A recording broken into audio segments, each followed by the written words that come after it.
Hey guys! Hello. Welcome back to our channel. Yep. We want to first say thank you so much for having watched our vlogs, for all the support, all the comments, all the emails, all the show of concern. Yeah. We were quite out of sorts this trip, but it's different every time we go to Japan, isn't it? You'd never know. I kind of expect to get sick in the fall time. It's particularly... It's whether you get sick in the beginning of the trip or towards the end. I always seem to get caught up in the end of it, which is better, but I always hate flying home sick. That's the worst. But I think we're kind of getting back in the groove, so we're back vlogging. Yay! We've been rewatching our vlogs. Like we said before, this was the first time we've ever vlogged, and we had a lot of fun doing it, actually. Yeah, surprisingly. At first, it's very kind of nerve-wracking where you're just walking around with a camera talking to it in public and people are just kind of giving you looks, but I guess get over it. You get over yourself? Yeah. Well, we do want to bring more content, more videos. We did have a lot of fun filming it and we want to keep doing it. But what we have enjoyed is we've been re-watching our vlogs, and you know, because this is the first time for us doing it, I was struggling to get to editing the videos as soon as possible so I can, you know, keep everything fresh and keep everyone updated to what we're doing. So because of that need to get it uploaded right away, there are a lot of things that we would like to share with people that isn't necessarily... Yeah, we weren't really able to cover it in the video as at the time, so maybe kind of as a recap, go over some of the stuff and share our thoughts and opinions on things that we missed. So welcome to the vlog recap! Yay!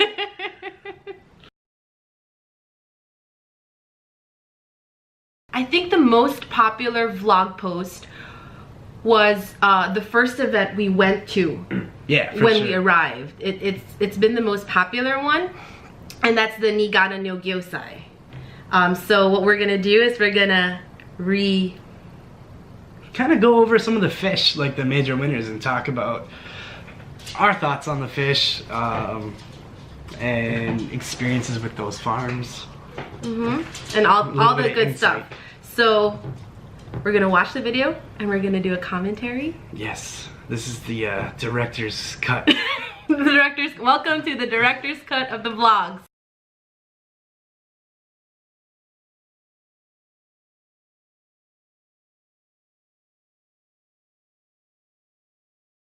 So here we have the coffee coming down. Morning coffee. Morning coffee. The mid-morning coffee. Oh my gosh, we drink so much coffee every time we go to Japan. It's such an effort to remember to drink water because everywhere you go it's like coffee, coffee, coffee, coffee, coffee. You'd think it'd be tea because it's Japan, right? Yeah, it's strange though. Like ever since, even when I lived there, it seemed like people drank more coffee than they did tea. And their tea is more of like almost like a thing of the past. Is it a thing of the past or something so sacred that they don't do it on a regular basis anymore? I think instant coffee is just easier than brewing tea. And to all the vending machines, I'm gonna say 80% of the stuff that they're like it's the options in the vending machine are coffee. Yeah. Black coffee, sweetened coffee, yeah, espresso, all that stuff. You compare it to like vending machines here in the States where it's 100% like cola or some type of soda. I mean, that's maybe 2% of the option there in Japan. It's just not as popular. That's true. But I'm not complaining. I love coffee. Coffee, coffee, coffee, coffee, coffee, coffee, coffee, coffee, coffee. Yeah. Another thing that I did want to talk about is how when we first went there, the events were all back to back, and I kept emphasizing that the whole time.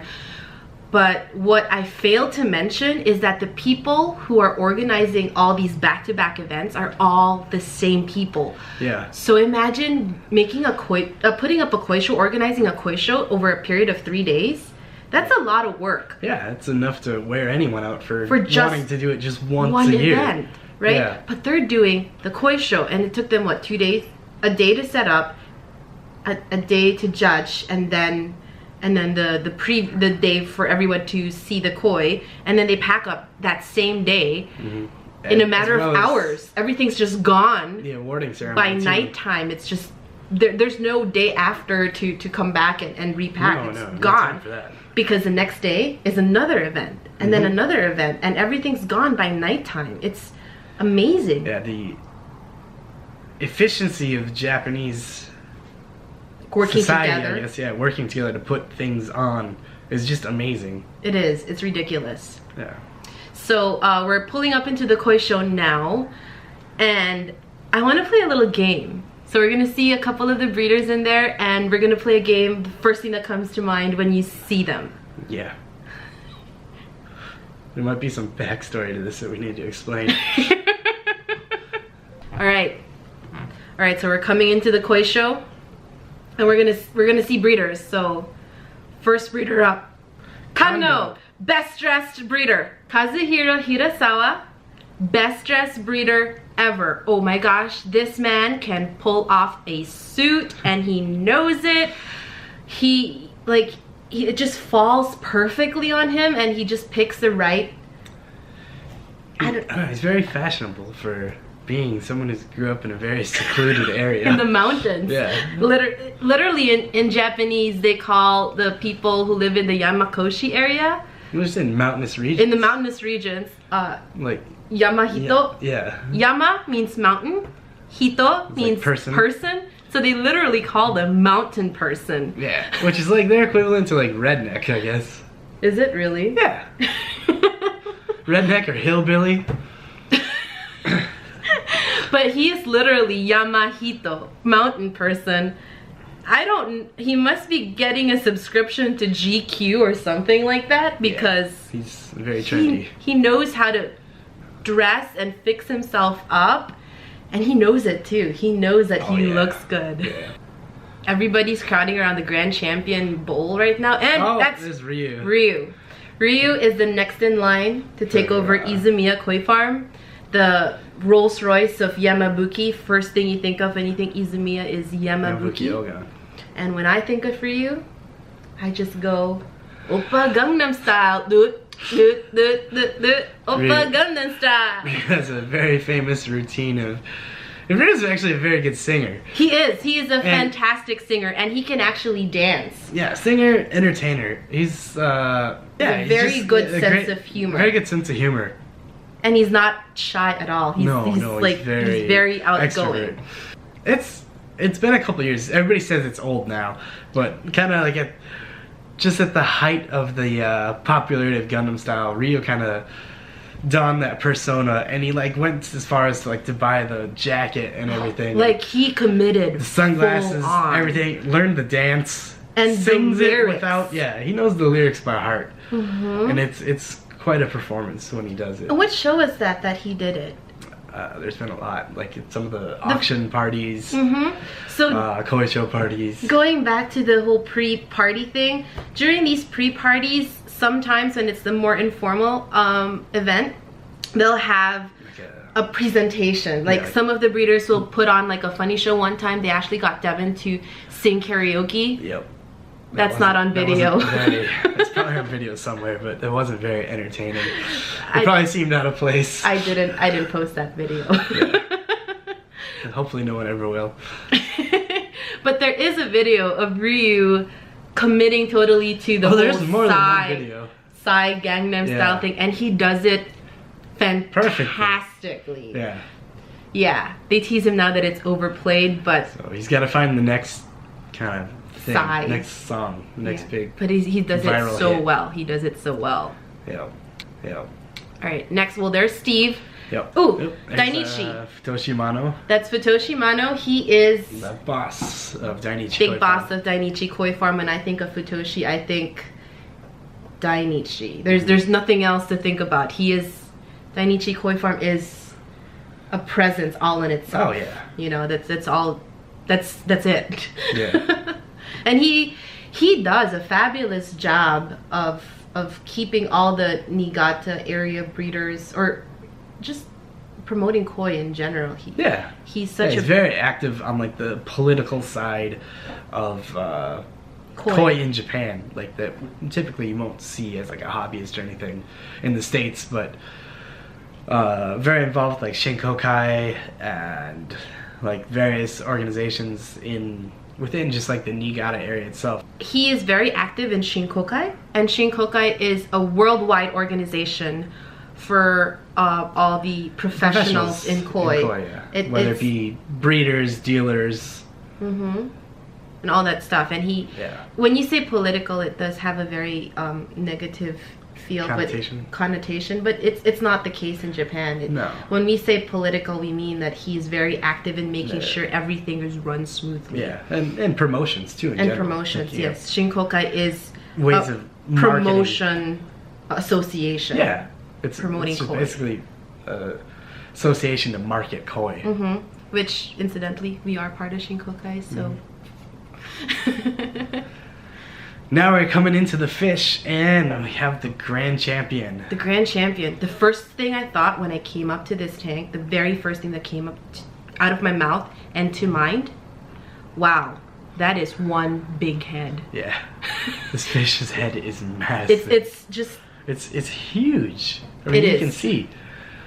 And like that could be a strong indicator. Like Toshi, we did an interview with him, which we'll have coming out later in a few days or so. Yeah. That could be a good indicator that maybe this fish is just gonna grow. I mean, it is massive. It's 97 cm right now. That's huge for like a gosanke, kohaku. But Toshi feels this fish will grow over 1 meter, so that's quite exciting. Exactly, that's true. And just a side note, Nogyosai is a show that happens pretty much at the same time all the fish are being harvested. So these koi are not conditioned at all. There's no time. Straight out of the mud pond. This is what you get. There is no chance to condition them at all. So, given that these fish haven't been conditioned, none of these fish haven't been conditioned. This Grand Champion in particular looks fantastic. So imagine what it could look like. Yeah, if it had months of being pampered in a concrete tank where you can actually see how it's being affected by anything you do. Yeah, whether it be the food or the water temperature, whatnot like that. Ooh, overall second place. So, next fish, this is another Maruto fish, super exciting. I really like the pattern on this fish. It was very interesting, that little hook that goes up in front, that was very nice. Yeah, it's very unique. It's quite eye-catching. I really like that fish. And it's interesting too, because that fish is also a rather large fish, but being right next to the Grand Champion, it makes that fish feel just so small. But it's not a small fish by any means. So I'm really looking forward to like the future of that fish. Alright, so we go on to the third overall, and this is from Murata Koi Farm. He's very famous for kohaku. We visited his place once. It's a little bit out there, though. Yeah, it's not on the travel path for sure. It's like an hour out of the beaten path of Niigata. But he is very famous for kohaku. Yeah, and that fish just had amazing skin quality. It was really glowing. I think kind of the reason probably why it didn't take like maybe a higher award than it beat out any of the Maruto fish. It was a little bit smaller, not much, but just slightly smaller. Just shows you how close the competition is. And how high the quality of the fish are at this show, this right after harvest show. Yep. Up next we have the Jumbo Award, and this is a Mukashi Ogan. And this fish is just huge. This fish I actually filmed while they were bagging it up, transporting at the end of the video. Bring home. And they were having a really hard time actually catching it, because the tank was very tall. It was probably up to my, well, that's not really, I'm very short, but it's probably like 3.5, 4 feet tall, the tank. Yeah. And the fish is massive, so it was a handful. You don't see it in the video, but I was actually filming that for quite some time because they were struggling to get over being able to the reach tank down in there. They didn't exactly have ladders, so none of them are 6 feet tall. At least none of the people who were bagging this fish were 6 feet tall. But it's quite an interesting variety. Like this Mukashi Ogan stands for like old style Ogan, so it's kind of like one of the first varieties of koi really that kind of came to be, and it's kind of had a resurgence in recent years with farms like Maruto's breeding them, Izumi is obviously breeding them, and Maruse as well. So it's cool to see these fish kind of coming back into the fold as they just get huge too. They're a very basic carp essentially. So mukashi again means old. If you know how when you have a good stories, way to explain it. You know how we have stories and he says a long, long time ago. Like in the beginning of Star Wars. Yeah. Their version of it is mukashi mukashi. Zutto mukashi. Yeah. So that's exactly what it means. Old, long time ago type thing. The next fish we have is the Chairman's Award, 65 bu and over. Again, Izumiya Yamabuki. Of course. When you hear Yamabuki, I mean, Izumiya is the farm for Yamabuki. That's what put them on the map. They were one of the biggest farms originally out of Niigata. Not just for Yamabuki though, for just everything. In general. Yeah, in general. But they were then obviously surpassed by Dainichi, and Dainichi's kind of held on to that #1 spot for quite a long time. But Izumiya has held on strong with being known as the best Yamabuki breeder in all of Japan. And not even just Niigata. So yeah, Izumiya is kind of like the Rolls Royce of Yamabuki, but they do breed a lot of other things. Right now they are making a name for themselves for breeding really pretty, like really nice Goromo. They had one at the Niigata Breeders' Auction. Oh, beautiful fish. Take my breath away. Take my money. I didn't have enough money though. But it was gorgeous. It was beautiful. So yeah, Izumiya, Yamabuki, but not just Yamabuki. They also do have very pretty sanke. And they have a lot of just huge fish in general. They're one of the farms that's really fun to visit because they have just a couple tanks of just massive fish, and it's really cool to see huge fish. They do, and we did show that in the video when we visited them. Yeah. The videos though don't show how big they are. It's kind of hard to see it. You don't get the scale in the video. But they're just so big. They really are. Up next, we have the Chairman's Award for the 55 bu to 65 bu, and this goes to a beautiful Benikiko Kuryu that was bred by Miyatora Koi Farm. It was a very interesting fish, I thought. Yeah, there's Benikiko Kuryu, kind of like one of the, I think it's like the next Goshiki is what they're going for. It's really kind of an up-and-coming variety. When we say next Goshiki, though, it has gained a lot of attention, especially after it won Grand Champion at the International Junior Koi Show. Yeah. That Benikiko Kuryu just rocked everybody's world because Grand Champion was a Benikiko Kuryu. It beat out Gosanke. So since that show... Yeah, a lot of farms have been making strides to producing, like refining Benikiko Kuryu and putting a lot of effort into that variety. So in a sense, these koi shows are kind of like Paris Fashion Week where trends are set and all that stuff. Exactly. And now we have the Chairman's Award for the 35 bu to 55 bu. And this one went to a Deutz Sanke bred by Nishiki Maruhide Koi Farm. Yep.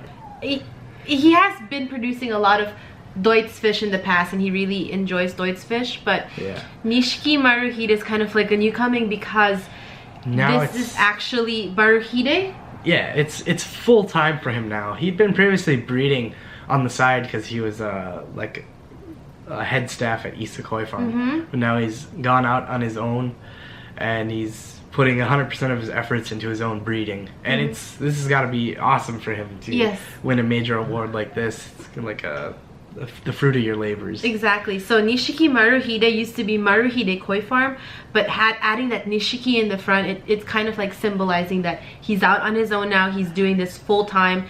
Nishiki Maruhide is run by Hidemasa Hirasawa, and like you said, super exciting for him to win a really big award. Yeah. So we're very happy for him. Yep. Next fish will be the Chairman's Award for the 15 to 30 bu size category, and this goes to Ginlin Goshiki. And this fish is awesome. It's really pretty. Yeah. It's very small, but it's so pretty. The pattern is so balanced. It's like the traditional boom boom boom type of pattern that you like to see. It's very balanced. And the red is just so vibrant on this fish. This is something I really enjoy about Kando fish is the beni. The beni is so strong. Yeah. Well, there's a little backstory to this too. He kept this fish in a concrete tank over the summer. Basically, he was conditioning this fish, which is something not most of the fish entering the show have the advantage of. Yeah, they had the advantage of. And he said he fed 100% spirulina to this fish throughout the summer months. And so Devin asked, well, aren't you worried about the shiroji going down, becoming like like dull? muddled? Yeah. And he's like, well, it's okay, Goshiki don't have shiroji. That's like, oh, yeah, that's right. That is true. But yeah, Goshiki, 100% spirulina, really worked for this fish. Yeah, it really made the red Benny. pop. Oh, it's already striking in the video. It's even more striking in person. Yep. Well, this is actually Toshi's family. So these are the grandkids of Marudo Sacho. And there's Marudo Sacho being super happy and being really cool that way. He's quite a humble guy, actually. He is a very humble guy. And now you're seeing Toshi struggling to carry that trophy because that's heavy. Yeah, oh yeah. That's heavy. And he was holding it for a while because we were just taking all these photos, and I think it got to a point where we were just seeing how long he could hold it. And an interesting side note, that trophy is actually a traveling trophy. So all the banners that you see, or the ribbons that you see hanging off to the side of it, those actually have written on it which farm won and with what fish, what variety of fish, what and year. What year. So it's got a lot of history to it, that trophy. And right now Marudo's got it proudly displayed in their garage. Not in their garage, but that's their new receiving area for customers where they entertain customers.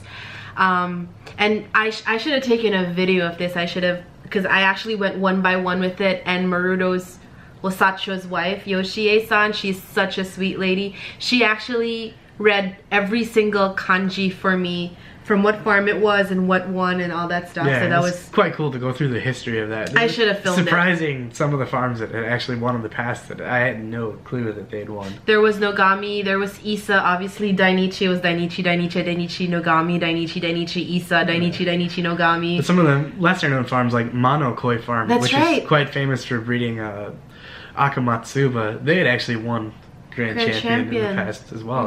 I didn't know that. Yeah, so that was cool to learn. Yeah, that was really fun. So now here we are wrapping everything up and showing everybody talking about what's to come next, the unpacking. Packing. The packing. The packing everything up. And again, this is so interesting at how quickly they all just wrap everything up. The time that we filmed this was about 3 o'clock in the afternoon. And we went actually back to the show site because we went out to eat late lunch. We went back at about 5-ish, between 5 and 6, and you would never thought that there was a koi show there just a few hours ago. It was completely different. All those red curtain walls were gone. All the airlines were gone. It looked like a completely different place, and everyone packed this up in a matter of hours. Not just the fish, but the tents, majority of the show site. The tents, the curtains, the tables, the tanks, everything. It was amazing. It amazes me every year. And the fact is that the very next day they're all preparing for this stuff, the next event. So in between the Niigata Breeders Auction and the Nogyosai is the Dainichi auction, which kind of gives everybody a chance to prepare for the next day's event of the auction. But the reason why Dainichi auction also prevents us from visiting some of the farms is because a lot of the people from other farms, some other bosses from the other farms will be at the Dainichi auction, possibly trying to buy fish for their future parent stock. So, and this is Toshi now bringing the Grand Champion. Packing it up. 2-person job on both ends. And there's Kasumi-san. She's like my idol. Toshi's wife. She's Superwoman. She is Superwoman. She does so much work at Marudo Koi Farm on top of raising her 3 kids, and she's amazing. She really is. And final glimpse of the big head Grand Champion right here. Before she puts the styrofoam protective mats on top. And that's it. We hope you enjoyed our director's cut of the vlog. And there will be more coming soon. The next one will be about the Dainichi auction and the Niigata Breeders auction. We're gonna go do that together. Encompass it together. Because they're both auctions, and we'd like to like... You can compare them side to side. Side to side, yeah. And then too, in a few days, we did do an interview with Toshi a few days following the show, the Nogyosai Koi show, about Marudo Koi Farm and the Grand Champion and what they plan to do in the future. And it turned out to be a really interesting interview. We had a lot of fun. It was over dinner, very casual. Drinks. It was quite a good time. We had a good time doing it. So look out for that. More content coming soon. Thanks again for joining us. Don't forget to subscribe to our channel. But if you're already subscribed, don't forget to hit that notification bell to be updated every time we post something new on YouTube. Also, if you like these type of videos, please hit that thumbs up and comment below what you want to see next. Yeah, we may or may not listen to you. Bye guys.